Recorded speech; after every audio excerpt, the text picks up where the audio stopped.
రహస్యమందు చూచు నీ తండ్రి. నువ్వు ప్రార్థన చేస్తే నిన్నే చూస్తాడు. నువ్వు ప్రార్థన చేస్తుంటే ఇంకొక వైపు చూడడు. నీ ప్రార్థన వినడానికి నీ వైపే చూస్తాడట ఆయన. కాబట్టి ముందు నీవు ఉపవాసం ఉన్నప్పుడు నీవు శుద్ధి చేయబడి నీ మనసును శుద్ధి చేసుకో. నీ హృదయంలో వేరే దాన్ని పెట్టుకోవద్దు.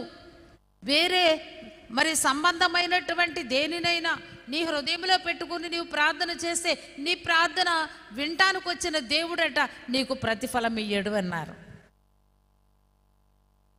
కనుక నీ హృదయం ప్రధానమైనది అని చెప్పుకుంటున్నాం. నీకు ప్రతిఫలం ఇవ్వాలంటే ఖచ్చితంగా మది తలుపులు తెరవాలట, గది తలుపులు మూయాలంట.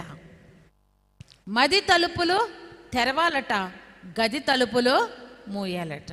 కనుక మనం ప్రార్థన చేసుకున్నప్పుడు దేవుడు చూచు దేవుడై ఉన్నాడు. కనుకనే ప్రియమైన వార్లారా, అందుకే ఆమె మనస్సు ఎలా ఉన్నదంటే తెరవబడినటువంటి ఆ యొక్క మనస్సుతో ప్రభువును ప్రేమించింది గనుకనే, గొప్పతనమును గుర్తించింది గనుకనే, ఆయన మహాగణుడని గుర్తించింది గనుకనే, ఒకవేళ నేను చనిపోయినా తిరిగి నన్ను బ్రతికించేవాడు యేసుక్రీస్తు ప్రభు ఒక్కరే. ఒకవేళ నేను చనిపోయాక మళ్ళీ బ్రతకగలనా అంటే అది యేసు ప్రభు ద్వారా మాత్రమే సాధ్యము. ఎందుకంటే ఆయన పునరుద్ధానుడయ్యాడు, ఆయన మరణమును జయించి తిరిగి లేచాడు. గనుక ఆయనను నమ్మితే, ఆయన విశ్వసిస్తే, ఆయన కొరకే నా హృదయాన్ని సమర్పిస్తే కేవలము నన్ను ఆయన మరలా తిరిగి రెండవ మరణము లేకుండా బ్రతికిస్తాడు.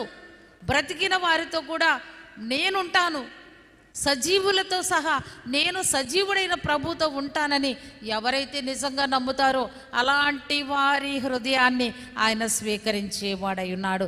దేవునికి స్తోత్రం కలుగునుగాక.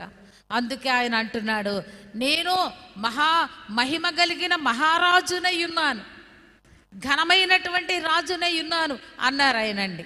కనుక ఆయన రాజులకు రాజై ఉన్నాడు.